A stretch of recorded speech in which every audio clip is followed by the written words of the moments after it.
হাদিসটা আসলে অনেক গুরুত্বপূর্ণ একটা হাদিস, মানে সব হাদিস গুরুত্বপূর্ণ, বেশি গুরুত্বপূর্ণ কেন, এটার সাথে অনেক আকিদা জড়িত রয়েছে, অনেকগুলো বিষয় আকিদা রয়েছে। প্রথমে আসেন ক্বালা নবী সাল্লাল্লাহু আলাইহি ওয়াসাল্লাম, নবী সাল্লাল্লাহু আলাইহি ওয়াসাল্লাম বলেছেন ইয়াকুলুল্লাহ তাআলা, এর অর্থ কি? হাদিসটি হাদিসে কুদসি, হাদিসটি হাদিসে কুদসি। হাদিসে কুদসি মানে আল্লাহ তাআলার বাণী, হাদিসে কুদসি মানে আল্লাহ তাআলার বাণী, কিন্তু কোরআন না। আল্লাহ তাআলার বাণী কিন্তু কোরআন না। আল্লাহ তাআলার বাণী যে হরফিন ও সাউতিন হয় এবং হারফ হয়, এটা প্রমাণ হচ্ছে এটা, এগুলি আল্লাহর বাণী, এগুলো কোরআন না, এগুলি কোরআন না, এগুলি এজাজ উদ্দেশ্য না, অপারক করে দেওয়া উদ্দেশ্য না। কোরআন যেমন অপারক করে দেওয়া উদ্দেশ্য, এগুলি দিয়ে অপারক করার উদ্দেশ্য না, এগুলি আল্লাহর বাণী। ইয়াকুলুল্লাহ তাআলা, আল্লাহ তাআলা বলেন, হ্যাঁ, আনা ইনদা যান্নি আবদি বি, আমি আমার বান্দার ধারণার কাছে। অর্থ কি? হ্যাঁ, অর্থ কি? অন্য বর্ণায় আছে ফালিয়াদুন নবী মা ইয়াশা, আমার ব্যাপারে সে ভালো ধারণা, যা ইচ্ছা তা ধারণা করুন। এখন আপনি যদি মনে করেন সালাত আদায় করে আল্লাহ আমার সালাত কবুল করছে, তাহলে আল্লাহ কবুল করবেন। আপনার প্রশ্ন জানা দরকার আল্লাহর ব্যাপারে। হ্যাঁ, আল্লাহর ব্যাপারে যত সাইয়্যিদ করবেন তত বিপদে পড়বেন। এই জন্য আল্লাহ তাআলা বলছে জানান তুম জান্নাসাও, জানান তুম জান্নাসাও কুনতুম কুনতুম কওমান বুরা। আল্লাহ তাআলা বলছেন ইয়াজুন্নুনা বিল্লাহি জান্নাসু, কাফেররা শিরকের একটা বড় কারণ হচ্ছে আল্লাহ সম্পর্কে নেগেটিভ ধারণা। কি নেগেটিভ ধারণা? আল্লাহ কি আমাকে মাফ করবেন নাকি যদি ওলি আল্লাহর মাধ্যমে না যাই? আল্লাহ কি আমাকে দিবেন নাকি যদি আপনার কাছে অমুকের কাছ থেকে না হয়? আল্লাহ কি আমাকে দিবেন নাকি যদি আমি হালালের পথে থাকি?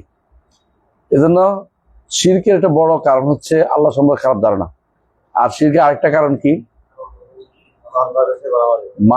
বান্দাদের ক্ষেত্রে বাড়াবাড়ি করা, আল্লাহর ক্ষেত্রে খারাপ ধারণা পোষণ করা, বান্দাদের ক্ষেত্রে বেশি ধারণা পোষণ করা, মানে এটা হলো শিরকের কারণ, মূল কারণ এটাই।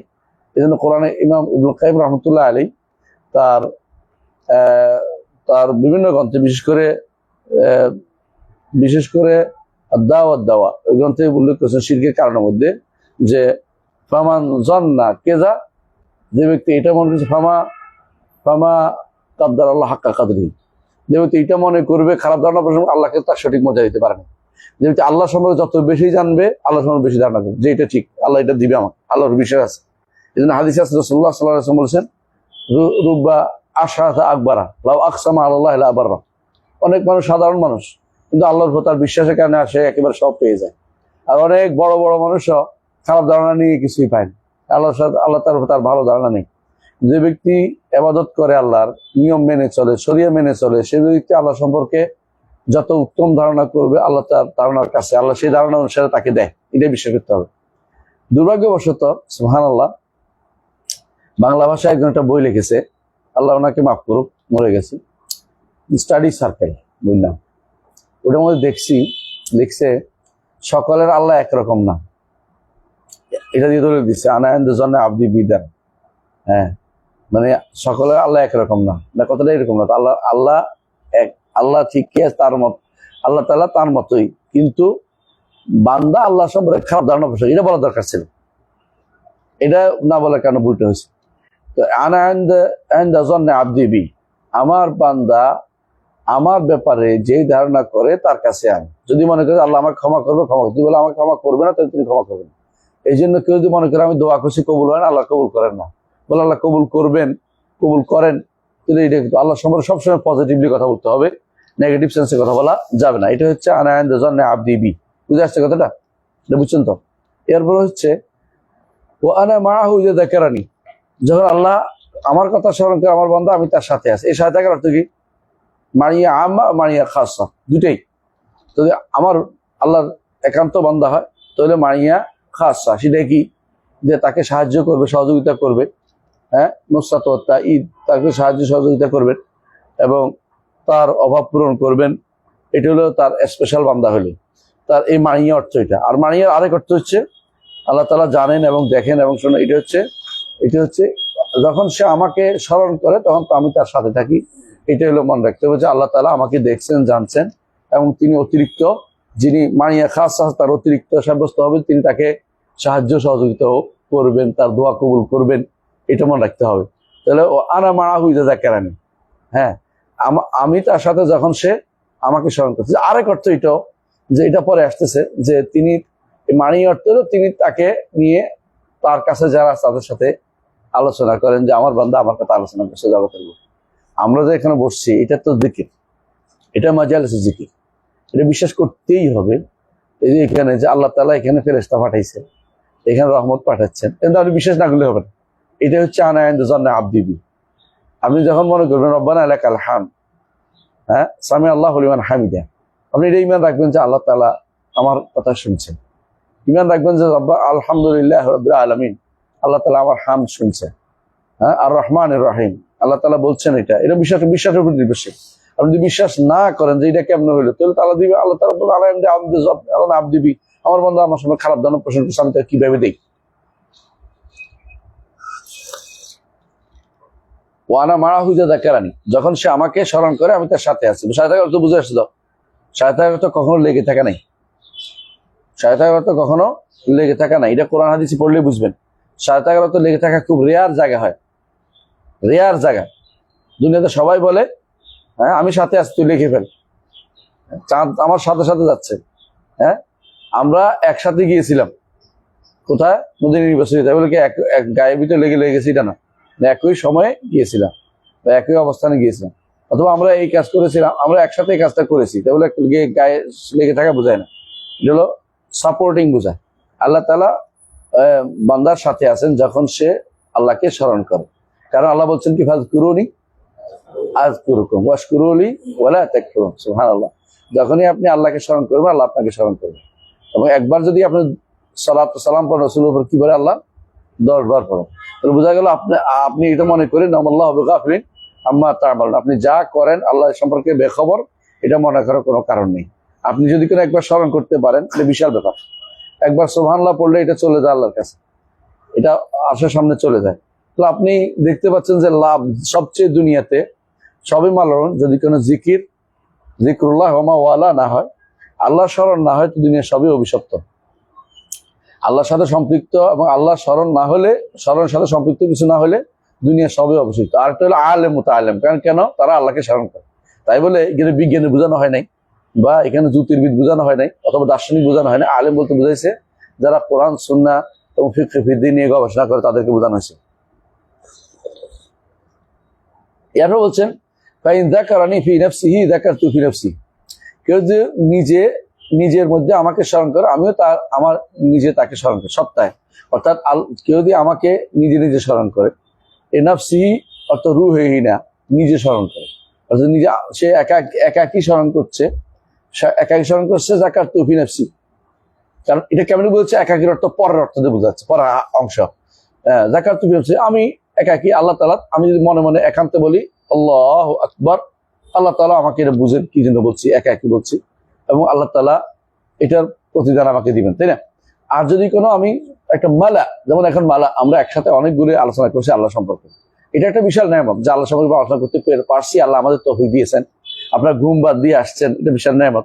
তো এইটা যে আমরা জাকারতু ফাইন যাকারনি ফি যাকারনি ফি মালাইন যাকারতু ফি মালাইন খায়রিন মিনহুম, যদি একটা ব্যাপক জনসমক্ষে বলে, এদের থেকে উত্তম যাদের মালা উত্তম ইয়ার মধ্যে, হ্যাঁ সমাজের মধ্যে, আমি তাদেরকে তার কি করি, আর তার কথা স্মরণ করি। এরা কারা?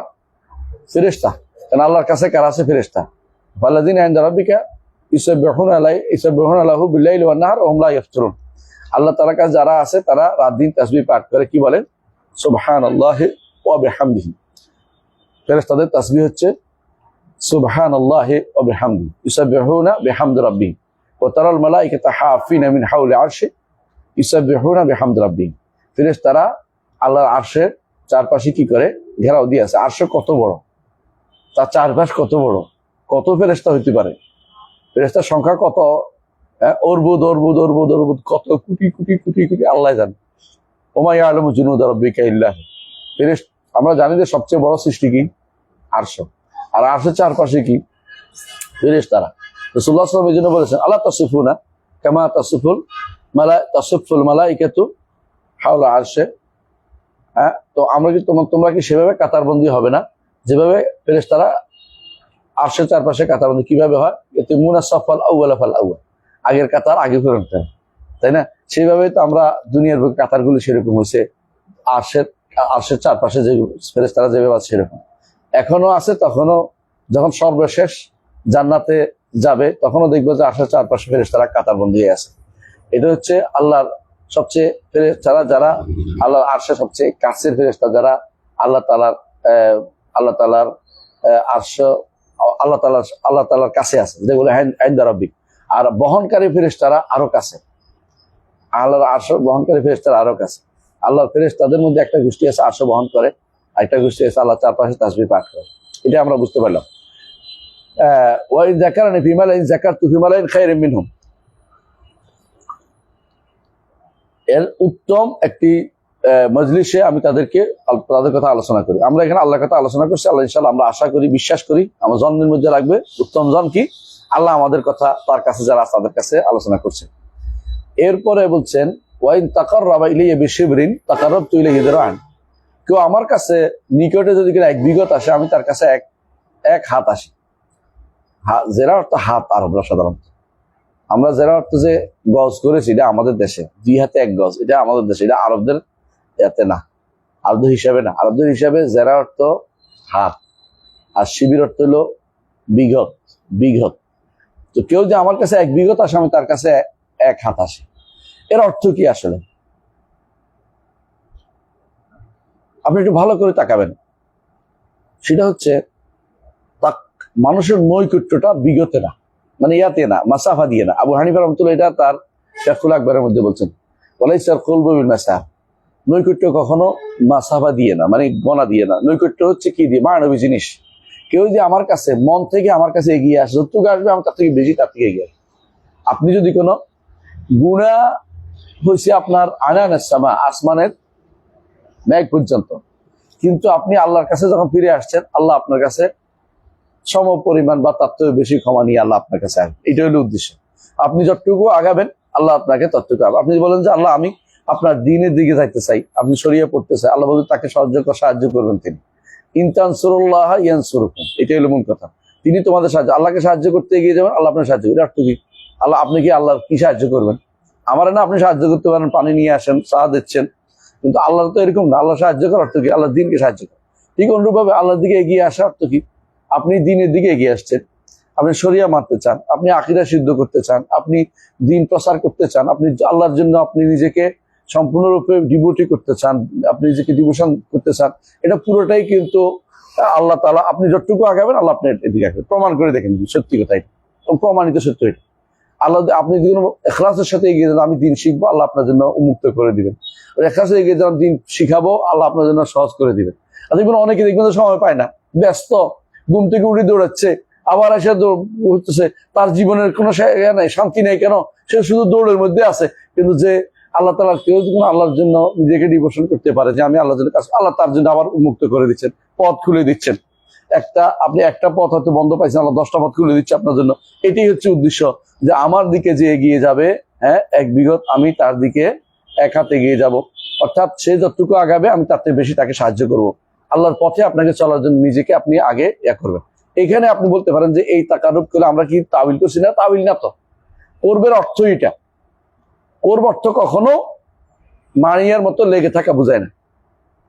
মারিয়া যেমন লেগে থাকা বুঝায় না, করব লেগে থাকা বুঝায় না। এটা হচ্ছে এটা যে যতটুকু আপনি এগিয়ে যাবেন আল্লাহ ততটুকু আপনার দিকে এর চেয়ে বেশি আসবেন, ডবল আসবেন।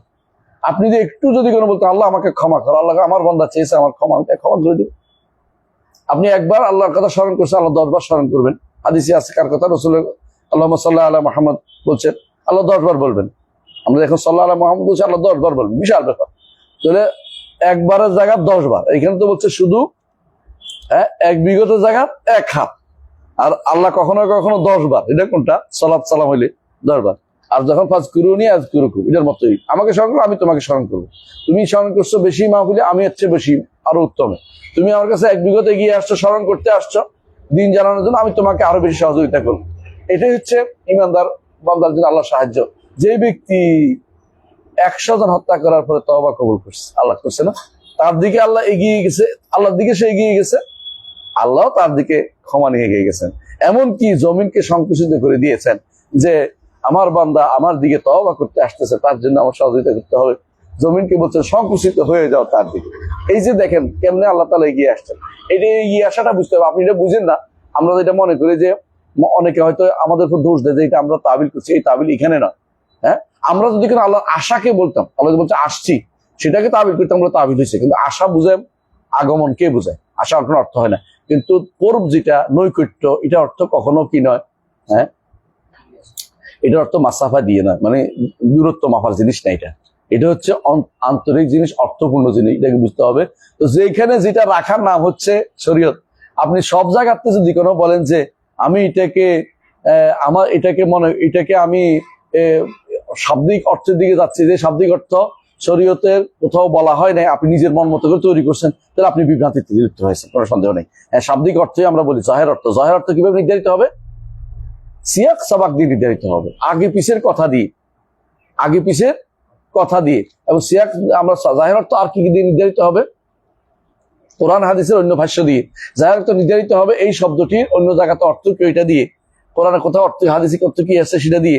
তাহলে আপনি নিজে ইচ্ছা করে, ওরা কি করে আমাদের জন্য, বেদাতীরা সবসময় আমাদের জন্য নিজেরা এই অর্থটা নিজেদের জন্য বলে না, নিজের জন্য বলে না, বুঝছেন তো? আমি যদি বলি যে আমি অমুক মন্ত্রীর সবচেয়ে কাছের মানুষ, এর অর্থ কি তার গায়ে লেগে আছি? হ্যাঁ, আমি যদি বলি যে আমি কিন্তু আপনার নৈকট্যের আকাঙ্ক্ষী, এর অর্থ কি আমি তার সবসময় গায়ের সাথে লেগে থাকা আকাঙ্ক্ষী? না, এটা কেউ বলবে না। নৈকট্য কখনো লেগে থাকাকে কি করে না, আবশ্যক করে না। নৈকট্য কখনো অর্থ হয় না। নৈকট্য অর্থ হচ্ছে এটা মানবী জিনিস, বা যেটা অর্থপূর্ণ জিনিস, যেটা হচ্ছে দূরে থেকেও কাছে। হ্যাঁ, দূরে থেকেও কাছে। দূরে থাকলে কি হচ্ছে? তিনি আমার কাছের মানুষ, মানুষ বলে না। এর অর্থ হচ্ছে এই কাছে অর্থ হলো তিনি সর্বদিক থেকে, তিনি যতটুকু তার থেকে বেশি আমি সর্বদিক থেকে তার কাছে থাকি। অর্থাৎ তিনি আমার কথা শোনেন, আমি তার কথা শুনি, তিনি আমার ডাকে সাড়া দেন, আমি তার ডাকে সাড়া দেই। এটাই তো উদ্দেশ্য, এটাই তো উদ্দেশ্য। সুতরাং এখানে অনেকে আপনাদের কাছে বিভ্রান্ত করে নিয়ে আসতে পারে যে এখানে কেন তাবিল করছেন, এখানে তাবিল করি নেই। পরবর্তী আবু হানিফা রহমতুল্লাহ এটা বলছেন, মাসাফা অর্থ কখন মাসাফা দিয়ে নয়, অর্থাৎ যেটা মানুষ দৃশ্যমান কোনো হাতের ইয়া দিয়ে কোনোদিন কোরবকে মূল্যায়ন করে না। সুতরাং এই জায়গাটা আপনারা ভুল বুঝছেন, আমরা ভুল বুঝি নেই। আমরা এটাকে বলি কোরব মায়ানবী, সব জায়গাতে বলি। কোরব কখনো কি হয় না, হেসিয়ান হয় না। কথা বুঝছেন তো? মানে ইন্দ্রিয় গ্রাহ্য জিনিস দিয়ে কোরব হয়, বোঝা না, বুঝে আসছে?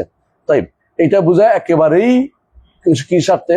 এটা অর্থ একেবারে উপস্থিত কোনো ব্যক্তিকে, যেটা আপনার সাথে আছে, তাকে হয়তো কখনো বলে যে আমার কাছে গিয়ে আমার কাছে বসো, এটা বলতে পারে।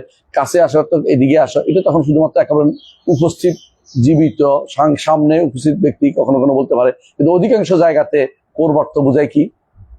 মায়ানবী, অর্থাৎ যেটা অর্থপূর্ণ নৈকট্য বোঝায়। নৈকট্য আর কাছে সবসময় এক জিনিস না। কথা বুঝছেন তো? জি। এরপর বুঝেন, পড়েন ওয়াইন তাকাররাব ইলাইহি যিরাআন তাকাররাবতু ইলাইহি বা'আন। অনুরূপভাবে সে যদি একটু আরো বেশি এগিয়ে আসে, এক হাতে গিয়েছে, আমাদের একবার আসি। বার বুঝেননি? বার মানে কি? ব্যাট বলি না, ব্যাট আমরা ব্যাট ধরি না, ব্যাট এক ব্যাট, এই ব্যাট 14 ব্যাট আসে আর কি। আমার 14 ব্যাট আসে কয় না, গাছের ব্যাট দিয়ে ধরে কুদরেছে ব্যাট, এক ব্যাট। তো আল্লাহর জন্য ব্যাট বোঝানোর অর্থ কি? আপনি তো এক হাত আসছেন, আর এক হাত, দুই হাতে মিলে ব্যাট হয়। অর্থাৎ আপনি যতটুকু আসবেন আল্লাহ এর চেয়ে বেশি ডবল আসবে আপনার কাছে। আপনি শুধু একটু চেষ্টা করেন যে আল্লাহর দিনকে বোঝার জন্য আমি চেষ্টা করে এগিয়ে আসি, আল্লাহ দেখবেন আল্লাহ জন্য মুক্ত করে দিচ্ছেন আপনার কাছে সবকিছু। আপনি চেষ্টা করেন আল্লাহ দিনের জন্য কাজ করবেন, আল্লাহ আপনার জন্য মুক্ত করে দিচ্ছেন। আপনি চেষ্টা করেন শরিয়া মানার জন্য, আল্লাহ জন্য মুক্ত করে দিচ্ছেন। বান্দা এগিয়ে না গেল, আপনি মসজিদে যাওয়ার চেষ্টা করুন, দেখবেন যে আপনার জন্য সহজ করে দেওয়া হচ্ছে। চেষ্টাই করবেন না তো পাবেন না, দোয়াও করবেন না তা তো পাবেন না। দুটোর মধ্যে আপনাকে এগিয়ে আসতে হবে। ওয়াইন আতানি ইয়ামশি আতাইতু হারওয়ালাতান, হেঁটে আসলে আমি হারওয়ালা আসি। যেভাবে মানুষ দুনিয়ার বুকে কেউ বলে তুমি কি হেঁটে আসছো, দৌড়ে আসছো, এর অর্থ হলো এটাও কিসের অর্থে, বা এটা অর্থ তাড়াতাড়ি আসার অর্থে, তার থেকেও বেশি যতটুকু তুমি আসতে আসবে আমি তার থেকেও দ্রুত তোমার কাজে তোমার জন্য আসি। হারওয়ালা শব্দের অর্থ নিয়ে বেদাতীরা সবসময় ঝগড়া করে। আমি আমার টাইম লাইনে হারওয়ালা নিয়ে আলোচনা করেছি, আল্লাহর জন্য হারওয়ালা সিফাত নিয়ে আলোচনা হবে কিনা। তো তোমরা কোনো টাইম লাইনে ঢুকে দেখো, সম্ভবত এত আলোচনা করেছে, ফতোয়াল হামাবিয়াল কুবরার মধ্যে আলোচনা করেছে বিস্তারিত। দেখো, এগুলিকে আলেমদের মধ্যে দুইটা মত আছে। আমাদের শেখ বিন বাজ রহমতুল্লাহ আলাইহি তিনি একেবারে সরাসরি সবগুলি সাব্যস্ত করছেন। বুঝা যাচ্ছে? তিনি বলেন যে আল্লাহর জন্য কি সাব্যস্ত করব, হ্যাঁ, হারওয়ালা সাব্যস্ত করবো, সিফাত হারবর সাব্যস্ত করবো, সিফাত ফেলিয়ে সবগুলি সাব্যস্ত করবো, কোনো সমস্যা নেই। এটাও আমরা করি, কোনো সমস্যা নেই। এই মানহাজের কোনো দোষণীয় কিছু নাই, এই মানহাজের দোষণীয় কিছু নাই, কথা বুঝছো কিনা? কারণ আল্লাহর জন্য সিফাত সাব্যস্ত করতে আমাদের কোনো বাধা নেই, কারণ আমরা এর চেয়ে আরো বড় সিফাতও সাব্যস্ত করি। তার হাত সাব্যস্ত করি, পা সাব্যস্ত করি, তার হাতের হাতের আঙ্গুল সাব্যস্ত করি, হাতের কবজি সাব্যস্ত করি, তাই না? তারপরে হাতের এই কাফ, হ্যাঁ কাফ কি, হ্যাঁ তালু সাব্যস্ত করি। তো আমরা আল্লাহর জন্য এগুলো সাব্যস্ত করি, আমাদের কিছু যায় আসে না, সাব্যস্ত করি আমরা এই মানহাজের উপরে, আমাদের কোনো সমস্যা নাই। এটা অনেকে বলে যে দুই রকম কিছু, দুই রকম হতে পারে, আমরা সাব্যস্ত করি। এখানে যদি রাসূলুল্লাহ সাল্লাল্লাহু আলাইহি ওয়াসাল্লাম বুঝে থাকেন তাহলে আমাদের কোনো সমস্যা নেই, কারণ আমরা বলি যে কামা ইয়ালিকু বিজালালিহি ওয়া আযমাতি, তার সম্মান এবং মর্যাদার সাথে উপযুক্ত করে আমরা সাব্যস্ত করি যদি বলে। এই জন্য সালাফদের মধ্যে এই জাতীয় জায়গাতে আপনি বলবেন যে হ্যাঁ দুইটা ওনার মত আছে, এটা মনে সাব্যস্ত করছে। কিন্তু আমরা যেটা সর্বশেষ ইমাম যেটা ইবনে তাইমিয়া রাহমাতুল্লাহ আলাইহি বা শেখ মুহাম্মদ সালেহ উসাইমিন ওনারা বলেন যে এখানে ওইটা বোঝানো হয় নাই, বরং এখানে বোঝানো হয়েছে কি তাসাবুক, আর তুমি যতটুকু এগিয়ে যাবে আল্লাহ তার থেকে বেশি তোমার দিকে এগিয়ে যাবে, এটা বলার উদ্দেশ্য সব জায়গাতে। এটা মূল উদ্দেশ্য এটাই। এই জন্য কারণ হচ্ছে আগে থেকে যেই ইয়াটা চলে আসছে, ধারাবাহিক কথার ফ্লো চলে আসছে, সেটা হচ্ছে বান্দা আমার কাছে যেমন ধারণা করে তেমন পাবো, বান্দা আমার কাছে যতটুকু আগে আসবো তার থেকে বেশি আগে আসবো। কিভাবে আসবে বান্দা? দ্রুত আসলে দ্রুত, আস্তে আসলে আসতে, বেশি আসলে বেশি, কম আসলে আরো বেশি, কম আসলে আরো আরো যতদূর কম আসবো তার থেকে আমি আরো বেশি আসবো। এই জাতীয় এই ধারণা নিয়েই পুরো এইটা নিয়ে পুরো এটা হচ্ছে কথার ইয়া ফ্লো যেটাকে বলে, এইটাকে বুঝাচ্ছে এই এই হাদিসে, এটা দ্বারা আমরা এটা বুঝি। তো এই দুইটা অর্থ হতে পারে, আমরা আগেও বলেছি যে এগুলি সব দ্বারা আল্লাহ সিফাত সাব্যস্ত করা যাবে, কোনো সমস্যা নেই। যে আল্লাহ কি করেন, আল্লাহ তাআলা বান্দার সাথে আছেন, সাথে এমনি সিফাত আছে, আল্লাহর মানিয়া সিফাত তো আমরা সাব্যস্ত করি। আবার আল্লাহর জন্য নফস নফস আমরা আপনি সাব্যস্ত করি, জাত বুঝাই। আল্লাহর জন্য জিকির তিনি স্মরণ করেন, এটা আমরা সাব্যস্ত করি, কোনো সমস্যা নাই। আল্লাহর জন্য আল্লাহর মালা আছে, এটা কোনো সিফাত না, এটা হচ্ছে তার সৃষ্টিকুলকে বুঝাইছে, ফেরেশতারা, এটা আমরা সাব্যস্ত করি। এবং তাদের কাছে তিনি স্মরণ করেন, জিকির করেন, এটা আমরা সবাই সাব্যস্ত করি, কোনো সমস্যা নেই। এবং তিনি এগিয়ে আসেন বান্দার দিকে, এটা আমরা সাব্যস্ত করি। ধরুন আমরা জানি না, কোনো সমস্যা নেই। আর যে এগিয়ে আসা বলতে তিনি তার প্রতিতে আরো প্রত্যুত্তরে ইয়া দেন, মানবিকভাবে আসেন, এটাও সাব্যস্ত করি। দুইটা আমাদের কাছে কোনো সমস্যা নেই। যে এই জন্য এগুলিতে সাব্যস্ত করতে আমাদের কিছু আসে না। আরো আল্লাহ সিফাত সাব্যস্ত হবে কিনা, এটা দুই মত থাকলেও আমরা যদি বলি যে সাব্যস্ত করি তাতেও আমাদের সমস্যা নেই। কারণ কামা ইয়ালিকু বিজালালিহি ওয়া আযমাতি, যেমন শেখ বিন বাজ রাহমাতুল্লাহ আলাইহি এই মতের পক্ষে দিয়েছেন যে এগুলি সিফাত ফেলিয়া সাব্যস্ত করা যাবে। আল্লাহ কিভাবে আসেন সেটা আমরা জানি না, কিন্তু তিনি আসেন। আর এর বিপরীতে আরেকটি মত হচ্ছে শেখ মোহাম্মদ সালেহ উসাইমিন সহ, শেখ এমনকি ইবনে তাইমিয়া সহ, তারা বলেন যে এটা হচ্ছে মায়ানবী বুঝাইছে, কারণ এটা আগের কথা দ্বারা এটাই বুঝাচ্ছে মায়ানবী। এবং মায়ানবী বুঝাইলে আমাদের কাছে কোনো সমস্যা নাই, কোনো সমস্যা নেই। তাহলে বোঝা গেল যে আল্লাহ তাআলার জন্য এই সিফাতগুলি আমরা যথাযথ সাব্যস্ত করি। আল্লাহ তাআলা যত বেশি সিফাত সাব্যস্ত করবেন, আল্লাহ তাআলার মর্যাদা তত বেশি সমুন্নত হবে, কারণ যার গুণ বেশি তার মর্যাদা বেশি। বুঝে আসছে কথাটা? কিন্তু আমরা ওই সময় এটা খারাপ হয় যখন এটাকে সৃষ্টির মতো করে সাব্যস্ত করা হবে। হ্যাঁ, ওলাকিন ইউসানু মিনাজ জুনুনিল কাযিবা, যেটা বলছে ইয়ারা, যে অন্যায় কোনো ধারণা থেকে যেন মুক্ত করতে হবে। অন্যায় ধারণা কি? তাশবিহ, যে আপনি যেন মনে করেন আমি যেভাবে দৌড়ে আসি এমনি আসে, এটা বলা যাবে না। কেমনি আসেন জানি না, ধরন জানি না, তবে তিনি বলেছেন আমরা ঈমান রাখি। এটা হচ্ছে আহলে সুন্নাত ওয়াল জামাতের তরিকা। বুঝে আসছে? জি। তাহলে এটা দ্বারা আমরা এই বুঝলাম যে অনেকগুলো সিফাত আমরা সাব্যস্ত করলাম। এখানে মূল যে উদ্দেশ্য আনছেন এটা কোনটা? নফস, কারণ অধ্যায়ের সাথে এটা আছে, নফসের অধ্যায়ের সাথে এটা আছে, তাই না? আলহামদুলিল্লাহ। তাই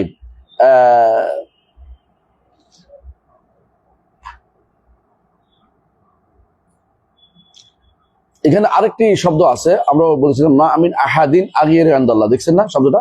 আগের হাদিসে প্রথম হাদিস, এটা এই অধ্যায়ের প্রথম হাদিসটা।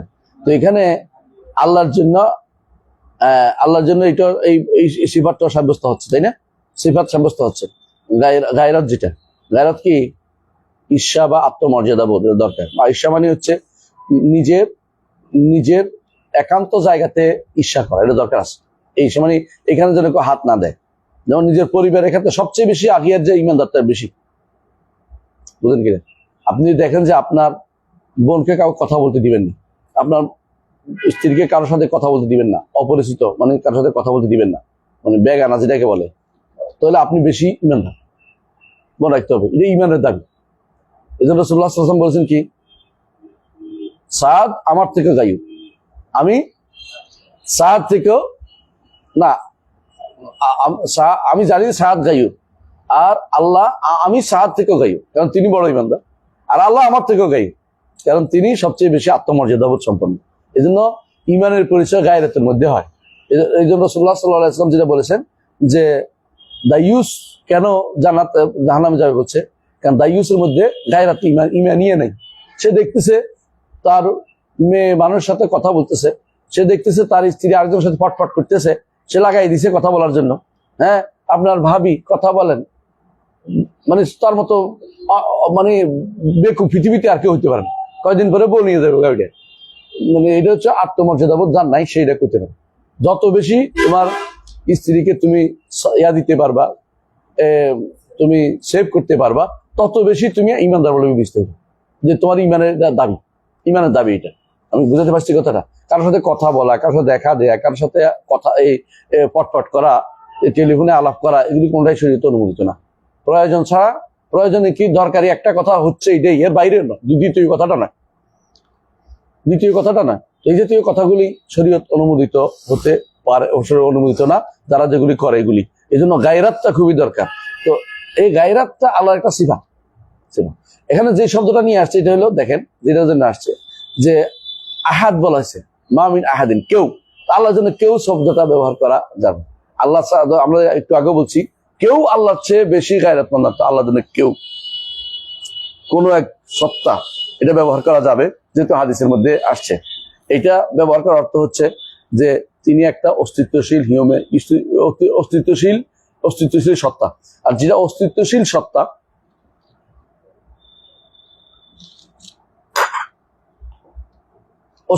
সত্তা, তিনি অবশ্যই তাকে অবশ্যই দেখা যাবে না, দেখা যাবে, তার অস্তিত্ব স্বীকৃত হবে। এই জিনিসটা মানে না কারা? যাবতীয় সকল ফেরকা, কোন ফেরকাই এখানে সব ফেরকা হেরে গেছে, কেউ মানে না। যদি বলে দেখা যাবে, কত অনুভব করা যাবে, অথবা দেখা যাবে মানে এলিম বেড়ে যাবে, জিয়াদাতুল ইলম। এটা কারা বলে? আশারি মাতুরিদি আর মুতাজিলারা অস্বীকার করেছে। হ্যাঁ, আর ফালাসিফারা আল্লাহর অস্তিত্বই তো নেই, তাদের অস্তিত্ব, আল্লাহর অস্তিত্ব আলাদা কোনো অস্তিত্ব না। আল্লাহ হচ্ছে আকল, বিবেক শুধু, বিবেক মান না, বিবেক মানে ধরে নেওয়া যায় একটা জিনিস, 2 2 6, হ্যাঁ না 8 8 6 12 2 হাতের হচ্ছে 1, হাতের কই ধরে নিছে। আল্লাহ হচ্ছে এরকম ধরে নেওয়া জিনিস, কথা বুঝছেন তো? এটা আকল। এই জাতীয় যারা মনে করে তারা তো আল্লাহকে কোনোদিন দেখবেও না, আল্লাহর অস্তিত্ব আল্লাহ সাব্যস্ত করবে না। কেউ বলতো তারা রাজি না আল্লাহকে। আমরা আল্লাহর জন্য শাখস সাব্যস্ত করি, লা শাখসা আগে এটা বলছে, লা মা আহাদিন, এটাও আসছে। এগুলি আল্লাহর জন্য এই শব্দগুলি সাব্যস্ত, এই শব্দ ব্যবহার করা সাব্যস্ত আছে। এগুলি কিন্তু সিফাত না, এগুলি হচ্ছে আল্লাহর জন্য ব্যবহার করা যাবে। এটা ইখবার আনিল্লাহ বিহাযিল আলফাজ। আর এই শব্দ দিয়ে আল্লাহ ইখবার করা যাবে, আল্লাহ সম্পর্কে জানানো যাবে যে আল্লাহ তাআলা তিনি এমন এক সত্তা বলা যাবে, আল্লাহ তাআলা তিনি এমন এক জাত, এটা বলা যাবে। আল্লাহ তিনি তো এমন কেউ নয় যে, এই যে কেউ নন যে তিনি তোমাদের কথা শুনবেন না, বরং তিনি তোমাদের নিকটে আসেন ইজাবা দেওয়ার জন্য, জবাব দেওয়ার জন্য এবং সাড়া দেওয়ার জন্য। এইভাবে আল্লাহ তাআলার জন্য এই শব্দগুলি ব্যবহার করা কি অনুমোদিত? কথা কি বোঝাতে পারছি? ইমাম বুখারী এই জন্য এগুলো নিয়ে আসছে। তাহলে আমরা এই অধ্যায়টা শেষ করলাম, পরের অধ্যায়টা পড়েন।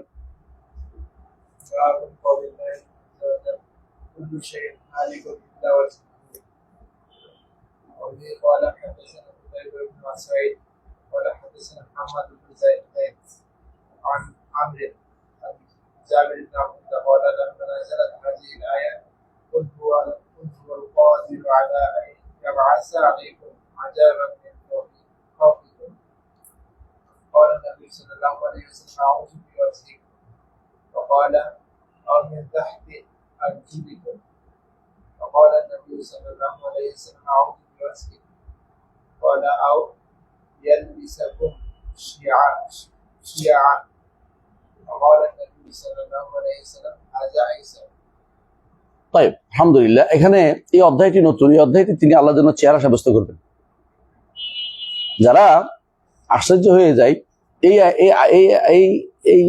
এই অধ্যায় নিয়েই তো সমস্যা একটা হয়েছে, কি জানেন? এই অধ্যায় নিয়ে কেউ কেউ এখানে বর্ণনা করতেছে অন্য জায়গাতে যে ইমাম বুখারী বলছেন কুল্লু শাইইন হালিকুন ইল্লা ইল্লা মুলকাহু, এটা দাবি করছে কেউ কেউ। এর একটা প্রথমে শুদ্ধ না, বুঝে আসছে কথাটা। আর উনি যদি শুদ্ধ হয় অন্য জায়গাতে, এটা এখানে আনে নাই, অন্য জায়গাতে আনছেন তাফসিরের মধ্যে যে ইল্লা মুলকাহু, এটা আনছেন। উনি বলতেছেন যে ওইটা কে বলছে, এটা বলতেছে, উনি বলতেছেন যে এটা একজন আবু উবাইদ মামার মুসান্না আনছে, মামার মুসান্না আনছে। তো আবু উবাইদ মামার মুসান্নার কিতাবের নাম কি জানেন? মাজাজুল কোরআন। এই মাজাজ তো পরবর্তী লোকদের মাজাজ না, পরবর্তী মুতাজিলারা যে মাজাজ তৈরি করেছে হাকিকত মাজাজের উদ্দেশ্য না, মাজাজ হলো মায়ানুল কোরআন তিনি উদ্দেশ্য করছে, যেটা দিয়ে উদ্দেশ্য হয়। তো তিনি সুবহানাল্লাহ কুল্লু শাইইন হালিকুন ইল্লা ওয়াজহা, এই আয়াতের তাফসীর করতে যাই আপনারা যে মাজাজুল কোরআন দেখেন এখনো পাবেন, সেখানে মুলকাহু নাই। তাহলে বোঝা গেল এখানে তাসারুফের ইয়া হয়েছে, তাসারুফ হয়েছে কাদের? নুসাখদের। কারণ তিনি যেখান থেকে আনছেন যে আবু উবাইদা বলছে ক্বালা মা'মার কইটা আনছে, সেই কিতাবের মধ্যে ওনার এই কথাটা আছে এইভাবে কুল্লু শাইইন হালিকুন ইল্লা হু, বুঝে আসছে? তাহলে বোঝা গেল ইল্লা ওয়াজহাউরে তের সত্তাও উদ্দেশ্য, সত্তাও ধ্বংস হবে না এটা বলা উদ্দেশ্য, তার সত্তা ধ্বংস উদ্দেশ্য। তাহলে তিনি মুলকাহু হইতে পারে না কোনো ক্রমে। কেন মুলকাহু হইতে পারে না? সব যদি ধ্বংস হয়, খেয়াল করেন, সব কি আল্লাহর মুলক না? আমি আপনি পৃথিবী যত কিছু আছে জগৎ পুরোটাই তো আল্লাহর মুলক। আল্লাহর মুলকের বাইরে কিছু আছে? তো যদি আমি বলি যে সব ধ্বংস হবে কিন্তু আল্লাহর রাজত্ব সহ, তাহলে কি ধ্বংস হইবে? কিছু ধ্বংস হবে না।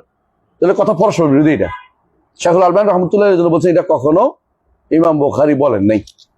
এই কথা সুযোগ পেয়ে ওরা বলতেছে যে এটা ইমাম বুখারী বলছে, উনি অস্বীকার করেছেন না। উনি বলছেন উনি কারণ হচ্ছে আপনি যে শব্দ আনছেন এই শব্দটা আসলে কি নয়, এখানে প্রতিষ্ঠিত শব্দ না, সঠিকভাবে আসে নাই। এই জন্য তিনি বলছেন যে এটা হইতে পারে না, কারণ এটা পরস্পর বিরোধী কথা। কুল্লু শাইইন হালিকুন ইল্লা মুলকাহু, তার রাজত্ব ধ্বংস হবে না, তাহলে কি ধ্বংস হবে? তার রাজত্ব যেটুকু তিনি চাইবেন না ধ্বংস হবে, আর যেটুকু চাইবেন না এটা ধ্বংস হবে না। এই জায়গাতে এসে অনেকেই বিভ্রান্তি তৈরি করেছে। কিন্তু উনি ইমাম বুখারী রাহমাতুল্লাহ আলাইহি তিনি যে ওয়াজ বলতে চেহারা বুঝাইছেন, এখানে স্পষ্ট নিয়ে আসছে, স্পষ্ট দলিল দিচ্ছেন। তাহলে ওইখানে যেটা সন্দেহমূলক জায়গা যেটা আনছেন ওইটাতে বিভিন্ন অর্থ হইতে পারে। কারো থেকে কোনো বক্তব্য আনছেন, তার বক্তব্য রদ করা হতে পারে, অথবা তার বক্তব্য শুদ্ধ নাও হতে পারে, অথবা তার বক্তব্য আনার ক্ষেত্রে কেউ ভুল করতে পারে, লিখতে ভুল করতে পারে। কিন্তু যেটা তিনি স্পেশাল দলিল দিয়ে আনছেন ওয়াজ বলতে চেহারা সাব্যস্ত করার জন্য, এইটার থেকে না গিয়ে মুতাশাবিহের দিকে যায়। আমরা আগে বলেছি বেদাতীদের কাজ কি বলেন তো? দুইটা কথা বলছিলাম, একটা কি হ্যাঁ কামকে মুতাশাবিহের দিকে নিয়ে যায়, বুঝে আসছে। আরেকটা কি?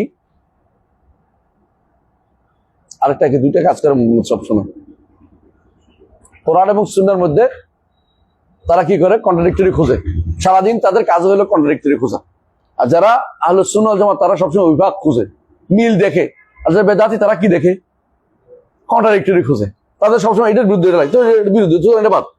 এই তাদের মধ্যে এই চিন্তা সবসময় থাকে যে ইজা তাআরাদা তাসাকাতা, এই চিন্তা বসে থাকে। তাআরুদ করতে পারলে তারা মনে করে বিশাল কাম করে ফেলছে। এই হচ্ছে বিভ্রান্তির অতল তলের বিভ্রান্তি, এই দুইটা জিনিস। তো আমরা দেখতে পাচ্ছি ইমাম বুখারী রাহমাতুল্লাহ স্পষ্ট তার অধ্যায় বিন্যাস করেছেন, হাদিস নিয়েছেন কি জন্য? চেহারা সাব্যস্ত করার জন্য। আমরা একটু পড়ি কি বলতে। হাদাসানা কুতাইবা ইবনে সাঈদ আল বাগলানি قال حدثنا حماد بن زيد ইমাম জাবাল এক একজন عن عمرو عن جابر بن عبد الله صحابي رضي الله عنه قال لما نزلت هذه الايه, যখন এই আয়াত নাযিল হলো, قل والقادر على ان يبعث عليكم عذابا من فوقكم, বলুন হে নবী তিনি তোমাদের উপর দিয়ে উপর থেকে আযাব দিতে সক্ষম। قال النبي صلى الله عليه وسلم اعوذ بوجهك, আল্লাহ আমি আপনার চেহারার ওসিলা দিয়ে আল্লাহ আশ্রয় চাচ্ছি। চেহারা আশ্রয় চাচ্ছি, চেহারা ওসিলা আশ্রয় বুঝেন? আল্লাহ চেহারা ছাড়া জান্নাত ছাড়া কিছু আমার নিষিদ্ধ, চেহারা ওসিলা দিয়ে, বুঝলেন তো? জান্নাতে আল্লাহ চেহারা দেখবেন এই জন্য সর্বোত্তমটা চাইতে হইব আল্লাহ চেহারা বিনিময়ে। আল্লাহর ওয়াস্তে চাইতে পারে, কিন্তু আল্লাহ চেহারার বিনিময়ে চেহারা ওসিলা দিয়ে জান্নাত চাইবে, কিন্তু ওসিলা চাওয়া নেই, কিন্তু আশ্রয় চাইছে। এই জন্য আশ্রয় চাইছে রাসূলুল্লাহ সাল্লাল্লাহু আলাইহি ওয়াসাল্লাম। কি জন্য? আর আশ্রয় চাইতে হলে এটা কি হয় না? মাখলুক হয় না। আরেক প্রমাণ হচ্ছে চেহারা আল্লাহর কি সিফাত, সিফাতের কাছে মানে সিফাতের কাছে আশ্রয় চাওয়া যায়, কিন্তু ফেইলের কাছে মাখলুকের কাছে আশ্রয় চাওয়া যায় না। তাহলে বোঝা গেল আল্লাহর চেহারা আল্লাহর সিফাত। আল্লাহ চেহারা, আল্লাহ সিফা। এই জন্য তিনি বিভিন্ন ভাবে এই হাদিসটা উল্লেখ করে তিনি এটা প্রমাণ করলেন যে চেহারা আল্লাহর সিফা, কারণ মাখলুকের কাছে আশ্রয় চাওয়া যায় না। এবং আমরা পড়েছি আউযু বিইজ্জাতিল্লাহি ওয়া কুদরাতিহি, বলছেন না আউযু বিল্লাহি ওয়া কুদরাতিহি বেশি শুদ্ধ বিইজ্জাতিল্লাহি থেকে। এটা একটা আউযু বিল্লাহি ওয়া কুদরাতিহি, আল্লাহ এবং তার কুদরতের কাছে আশ্রয় চাচ্ছে। আল্লাহর কাছে আশ্রয় চাইতে পারেন এবং আল্লাহর সিফাতের কাছে আশ্রয় চাইতে পারেন। বুঝা যাচ্ছে? আল্লাহকে ডাকতে পারেন, সিফাতকে ডাকা যায় না, সিফাতকে ডাকা যায় না। আল্লাহর নামে শপথ করতে পারেন, আল্লাহর সিফাতের নামে সিফাত দিয়ে শপথ করতে পারেন, কিন্তু আল্লাহর সিফাতকে ডাকা যায় না। ইয়া কুদরাত আল্লাহ, ইয়া ইজ্জাত আল্লাহ, এটা যাওয়া জায়েজ নেই। কিন্তু আল্লাহ তাআলার আশ্রয় চাইতে পারেন আল্লাহ সিফাতের কাছে। এখানে আল্লাহ সিফাতের কাছে আশ্রয় চাইছে, তাহলে আল্লাহ যেহেতু আশ্রয় চাইছে, তাহলে অবশ্যই এটা কি সিফাত হিসেবে সাব্যস্ত করছেন উনি।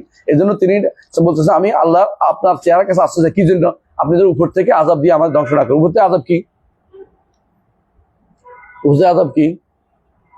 একদম সহজ। উপর থেকে আযাব হচ্ছে গজব যে নাজিল হয়, কি বৃষ্টি হইতে পারে, অথবা আগুন হইতে পারে, অথবা পাথর বর্ষণ হইতে পারে। আহসান, বারাকাল্লাহু ফিক। পাথর বর্ষণ হইতে পারে। এর বলছেন ক্বালা আও মিন তাহতি আরজুলিকুম, নিচের থেকে কি ভূমি ধসিয়ে দেয়া, অথবা নিচের দিকে প্লাবন দিয়ে ভাসিয়ে দেয়া, অথবা কোনো কিছু দিয়ে তাকে ধ্বংস করে দেয়া, রোগ দিয়ে। তো ফাকাল নবী সাল্লাল্লাহু আলাইহি ওয়াসাল্লাম কি বললেন? আউযু বিওয়াজহিকা, আল্লাহ আমি এটা আপনার চেহারা ওসিলা আশ্রয় চাচ্ছি, আপনি আমাকে কোনোভাবে আমাদেরকে এই ইয়াতে আপনি আমাদেরকে ডুবাবেন না, আমাদেরকে ধ্বংস করে দিবেন না। ক্বালা আও ইয়ালবিসাকুম শিয়ান, আয়াতের মধ্যে আয়াতের অংশ এটা, তোমাদেরকে ভাগ করে দিবে। উম্মতের মধ্যে এখন যত ভাগ আছে দেখছেন না, এই ভাগ করে দিবে। রাসূলুল্লাহ সাল্লাল্লাহু আলাইহি ওয়াসাল্লাম বলছে এটা সহজ মানে হচ্ছে রাসূল কিন্তু দোয়া করেছেন এটাও যেন না হয়, আল্লাহ তাআলা এটা কবুল করেন না। এটা একটা হাদিস আছে, রাসূল দোয়া করেছেন আমার উম্মতের মধ্যে এটাও যেন না, আল্লাহ তাআলা এটাকে কবুল করেন নাই। এই জন্য রাসূল বলছেন এটা সহজ, মানুষ বুঝতে পারবে, হক দেখলে নিতে পারবে। এখন তো হয়ে গেছে নাহকটার জয় জয়কার চলছে, নাহকের জয় জয়কার চলছে। দুর্ভাগ্য এটা যে কেউ আহমদ ইবনে হাম্বল সম্পর্কে মন্তব্য করে, আহমদ ইবনে হাম্বল সম্পর্কে মন্তব্য করছে কালকে দেখলাম, আর এটা প্রচার করতেছে তথাকথিত ইসলামিক আন্দোলনের লোকেরা, এটা প্রচার চালু করে দিচ্ছে। আহমদ ইবনে হাম্বল তিনি নাকি খেলাফত ধ্বংসের খলিফা, খেলাফত ধ্বংসের মূল নায়ক। নাউজুবিল্লাহ, খেলাফত ধ্বংসের মূল নায়ক কেমন হলো? খেলাফত ধ্বংস করছে কি? উনি তো কোনোদিন খলিফার বিরুদ্ধে কোনো আন্দোলন করে নাই। উনি কেন আকীদা নিয়ে স্পষ্ট ছিলেন, শক্ত ছিলেন, এইটাই হচ্ছে ওনার দোষ। ওদের কাছে আকীদা বাদ দিয়ে ওদের মতো শিয়াদের সাথে, কাফেরদের সাথে পদলেহন করবো, তাদের কাছে সারাদিন গুড়গুড় করবে, তাদের একটা হাসির জন্য সারাদিন হাসবে, তারা দেখা করলে খুশি হইয়া বাগ হইয়া ছাগল জবে করে দিব, ওনার এরকম অবস্থা। এরকম ওদের পিছনে যারা হাঁটে তারা কোনদিন শরীয়ত কোনদিন, তারা তো কোনদিন আল্লাহ তাআলার সন্তুষ্টি অর্জন করতে পারবে না। তারা ইমামদের মর্যাদা বুঝবে কি করে? তাদের কাছে আকীদা বিশ্বাসের চেয়ে বড় হলো রাষ্ট্র প্রতিষ্ঠা, তাদের আকীদা বিশ্বাস হলো ক্ষমতা। এই যদি হইতো মুহাম্মদ রাসূলুল্লাহ সাল্লাল্লাহু আলাইহি ওয়াসাল্লাম কোনো যুদ্ধের দরকার ছিল না। মক্কাবাসীরা তার কাছে বহু আগে প্রস্তাবটা দিয়েছে কি মক্কাতে রাজত্ব দিবে, কিন্তু রাসূলুল্লাহ সাল্লাল্লাহু আলাইহি ওয়াসাল্লাম সেটা নেয় নাই। তিনি কালেমা চেয়েছেন, লা ইলাহা ইল্লাল্লাহ। কালেমা লা ইলাহা ইল্লাল্লাহ বিরোধী হচ্ছে ইয়া হুসাইন বলা। ইয়া হুসাইন অর্থ কি? শিরক, মুশরিক। ইয়া হুসাইন বললেই মুশরিক। তো হুসাইনের ডাকার অর্থ কি? হুসাইন বুঝছেন তো? হুসাইনের ডাকার অর্থ কি? মুশরিক। আপনাকে দেখেন নাই খামেনির উপরে, কফিনের উপরে কি লেখা? ইয়া হুসাইন। দেখেন আপনারা এখনো এরা শিরক মুশরিক জাতির জন্য আপনি কান্নাকাটি করতেছেন, আর সেখানে গিয়ে আপনি আপনার অভিব্যক্তি ব্যক্ত করতেছেন। মুশরিকের জন্য দায়িত্ব আল্লাহ নিষেধ করেছেন, ওয়ালা তুসাল্লি আলা আহাদিন মিনহুম মাতা আবাদান ওয়ালা তাকুম আলা কবরি ইন্নাহুম কাফারু বিল্লাহি ওয়া রাসূলিহি। রাসূল তার চাচার কবরে দায়িত্ব নিষেধ করেছেন, এত কাছের মানুষ হয়ে। আর আপনার এরা মুশরিকেরা আপনাকে কাফের মনে করে, বিশ্বাস করে, আহলুস সুন্নাহ ওয়াল জামাত সবগুলি কাফের নাসিব মনে করে, আর আপনি তাদের জন্য কান্নাকাটি করছেন। আপনার মতো জাহেল মোরাক্কাব পৃথিবীতে আর কেউ নাই। আপনাকে দিয়ে কোনো ইসলামের কোনো উপকার তো হবেই না, ক্ষতি ছাড়া কোনো কিছু হবে না। আপনি যা করছেন এগুলি আবেগ তাড়িত, পাগল ছাড়া কোনো কিছু করে না। এগুলির মধ্যে কথা বলা ফরজে আইন, এইটাই হচ্ছে আইল, এটাই হচ্ছে দিন। এর বাইরে প্রত্যেকটি হচ্ছে ভ্রষ্টতা আর মূর্খতা ছাড়া কিছুই না। আমি কি বুঝাতে পারছি কথাটা? এর অধিকাংশই পাগল হয়ে গেছে এখন, মানে পাগলের মতো কথাবার্তা বলতেছে, ইমামদের বিরুদ্ধে কথা বলতেছে। কেউ যদি কোনো আকীদা শুদ্ধ করার বলতে তার বিরুদ্ধে কথা বলতেছে। এগুলি সবগুলি বিভ্রান্ত। আউযু বিল্লাহি মিনাশ শাইতানির রাজিম। কেউ কার পক্ষে দাঁড়াইছে এটা তাদের কাছে বড় জিনিস, শক্ত হতে দাঁড়িয়েছিল এটা তাদের কাছে বড় জিনিস। বুঝলেন কিনা? রাসূলুল্লাহ সাল্লাল্লাহু আলাইহি ওয়াসাল্লাম তো মক্কা যখন অবরোধ করছে, তখন মক্কার লোকেরা কি কষ্ট ছিল, তো এটা কি রাসূলুল্লাহ সাল্লাল্লাহু আলাইহি ওয়াসাল্লাম যখন ইহুদিদের অবরোধ করছে তখন তারা কষ্টে ছিল, কষ্টে থাকাটা কি প্রমাণ নাকি তারা হকের উপর প্রমাণ নাকি? তাহলে এরা বলে করে এরা কি বলতেছে যে এরা যে কষ্ট করে তাদের দিন না তাদের রাষ্ট্র রক্ষা করেছে, কষ্ট করে সহ্য করেছে, এগুলি নাকি তাদের বড় ক্রেডিট। কিসের ক্রেডিট? তোর নিজের ইমানে নাই, এই কষ্টের মধ্যে লাভ নাকি? বেশিরভাগই মুশরিক। আপনি তাদের জিজ্ঞাসা করেন, হোসাইন সব করতে পারে, আলী সব করতে পারে, এই জাতীয় বিশ্বাস তাদের কিতাবের মধ্যে আছে, তারা বিশ্বাস করে বসে আছে। এই জাতীয় জিনিস যারা ধারণ করেছে তাদের ব্যাপারে আপনি কোনোদিন ভালো কিছু পাবেন আমরা বিশ্বাস করি না তাদের কাছ থেকে। এই জন্য আপনাকে আগে শিখতে হবে, আকীদা সবার আগে রাখতে হবে, আপনাকে আকীদা সবার আগে রাখতে হবে। এই জায়গাটা আমাদের সবার আগে স্থান দিতে হবে। দেখেন এই যে চেহারা সাব্যস্ত করেছে বুখারী, যারা বুখারী পড়ায় বছর পর বছর ধরে 40 বছর ধরে বুখারী পড়ায়, ওরা কি এইটা চোখে পড়ে না তাদের? না, এটা কেন পড়ায়? এটা পড়ে ফু দিতে পারবে, এটা পড়ে খতম করবে, খতম করে ফু দিবে, ফু দিলে 1000 টাকা, এক একজন 1 লাখ টাকা হয় মাঝে মধ্যে। এই মজলিসে বুখারী খতম করে ফু দিবে, কিন্তু বুখারীতে কি বলছে পড়ার কোনো, বুখারী কি বলছে সাব্যস্ত করার কোনো জো নাই। কিন্তু আল্লাহর জন্য চেহারা সাব্যস্ত করতে তারা রাজি নেই। আল্লাহর জন্য চেহারা সাব্যস্ত করার জন্য অধ্যায় বিন্যাস করেছে।